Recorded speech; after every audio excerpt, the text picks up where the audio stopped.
Assalamu alaikum students, hope you all are fine. Today we have to start the text of chapter number 3 of Goodbye Mr. Chips. This chapter basically tells us about the hospitality of Chips, that how he welcomes his guests and how he entertains them with tea. Various new students from Brookfield came there in order to have tea with him. So now we will be able to know about a little bit description about the house in which he lives after his retirement, and the whole of the chapter basically tells us about the hospitality of Chips. It was a small but very comfortable and sunny room that Mrs. Wickets led to him.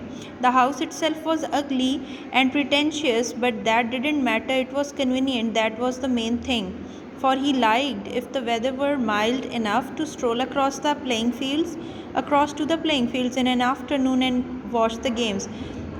वो कहता है कि वो कमरा बहुत comfortable और यानी आरामदेह और रोशन, यानी सनी यानी रोशन था। छोटा था जो छोटा था लेकिन आरामदेह था, जो मिसेस विकेट्स ने उसे दिया हुआ था। घर जो है बहुत ज़्यादा बज़ाहिर नमूदो नुमाइश वाला था लेकिन और बदनुमा था, लेकिन उस चीज़ से वो चीज़ मैटर नहीं करती।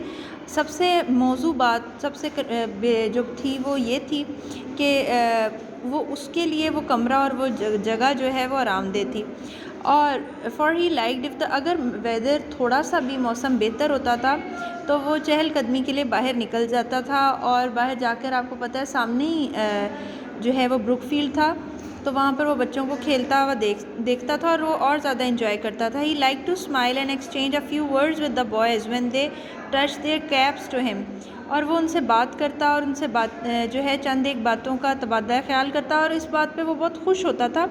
अच्छा, he made a special point of getting to know all the boys and having them to tea with him during their first term. He always, this is the basic thing.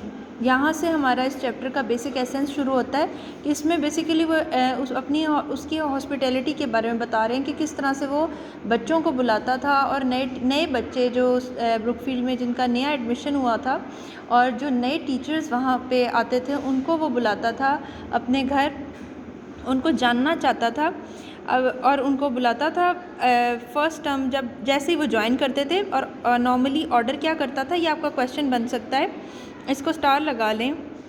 He always ordered a walnut cake with pink icing from Redways in the village.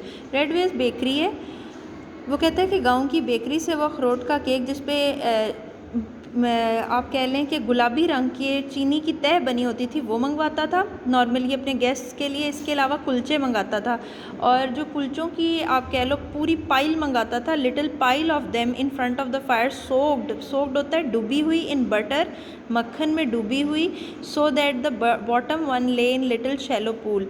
कहता है कि कुलचों की भी वो एक पूरी ढेरी मंगवाता था, और वो इस तरह से वो आग के सामने जब रख देता था तो वो ऐसे आप कह लें मक्खन में डूबी हुई महसूस होती थी, और सबसे नीचे वाला जो कुलचा होता था वो तो मुकम्मल ऐसा लगता था तालाब में, मक्खन के तालाब में जो है वो तैर रहा है।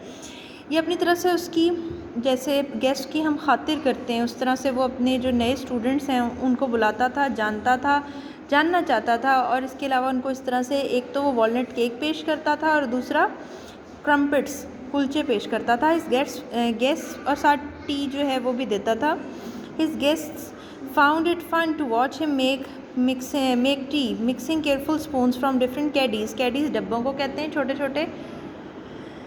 वो कहते हैं उसके मेहमान बड़े महजूज़ होते थे, उसको इस तरह से मुख्तलिफ डब्बों से चम्मच भर भर के कभी चीनी डाल रहा है, कभी पत्ती डाल रहा है और चाय बना रहा है। And he would ask the new boys where they lived, if they had any family connections at Brookfield.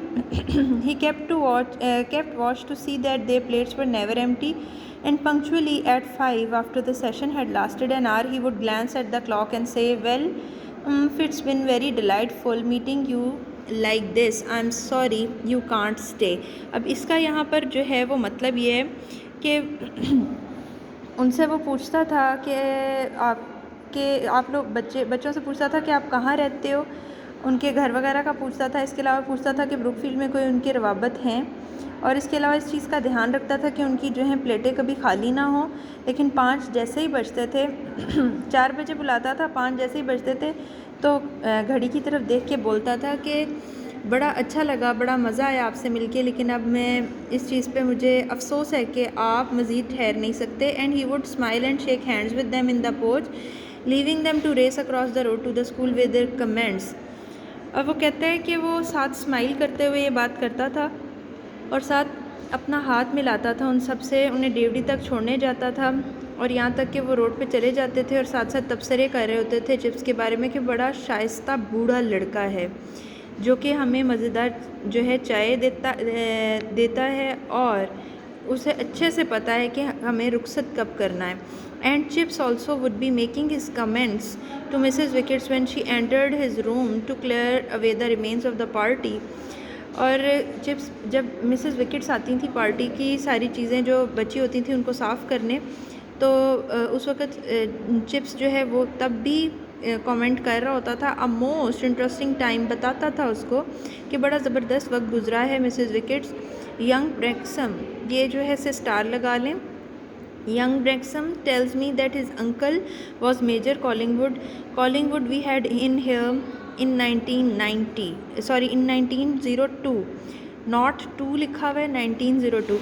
कहते हैं जो ब्रेंगसम है, यंग ब्रेंगसम, वो नया आया है ना, वो बच्चा जो है वो बता रहा है कि उसके जो अंकल हैं वो भी यहाँ ब्रुकफील्ड से ही पढ़ के गए हैं, जिनका नाम मेजर कॉलिंगवुड था, जो कि हमारे पास यहाँ पे 1902 में पढ़ के गए हैं। Dear me, I remember Collingwood very well. I once thrashed him for climbing onto the gymnasium roof to get a ball out of gutter। कहते हैं कि एक दफ़ा मुझे कॉलिंगवुड बहुत अच्छे से याद है, जो ब्रेंगसम का अंकल था, एक दफ़ा वो जिम्नेज़ियम की हॉल पर चढ़ गया था गटर से बॉल निकालने के लिए, और मैंने उसको डांटा, और उस दिन मुझे उस पर इतना गुस्सा आया कि शायद मैं उसकी गर्दन ही तोड़ देता। Do you remember him Mrs wickets, he must have been in your time. क्या आपको याद है वो ब्रेंगसम, आपके टाइम पे वो यहीं था। Mrs wickets before she saved money had been in charge of the linen room at the school. She was the in charge of the linen room at the school. ये इसको भी अंडरलाइन कर लें और स्टार लगा लें। ये भी क्वेश्चन बन सकता है कि मिसेस विकेट्स भी ब्रुकफील्ड में काम करती रही हैं और लिनन रूम की इंचार्ज रही हैं। Yes I know, I knew, I am sir. कहती है कि मैं उसे जानती हूँ। Cheeky's was to me generally, वो गुस्ताख था वैसे बज़ाहिर तो, but we never had no bad words between us, just cheeky like. वैसे उसने कभी बदतमीज़ी नहीं की, लेकिन वो थोड़ा गुस्ताख सा था। Never meant no harm, that kind of never does sir. और इस तरह का बच्चा कोई नुकसान तो नहीं देता। Wasn't it I am that got the medal sir, ये वही बच्चा है जिसको मेडल भी मिला है। Yes, DSO distinguish service order, हाँ उसको डिस्टिंग्विश सर्विस ऑर्डर ये वाला मेडल भी मिला था। Will you be wanting anything else sir, क्या तुम्हें कुछ और चाहिए, उससे पूछती है।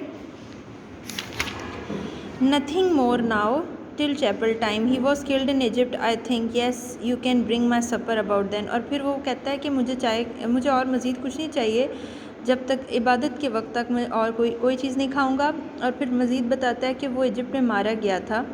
ठीक है, you can bring my, I think you can bring my supper about then, और रात का खाना बस मुझे ला दीजिएगा चैपल टाइम के बाद। वेरी गुड सर, कहती है ठीक है सर।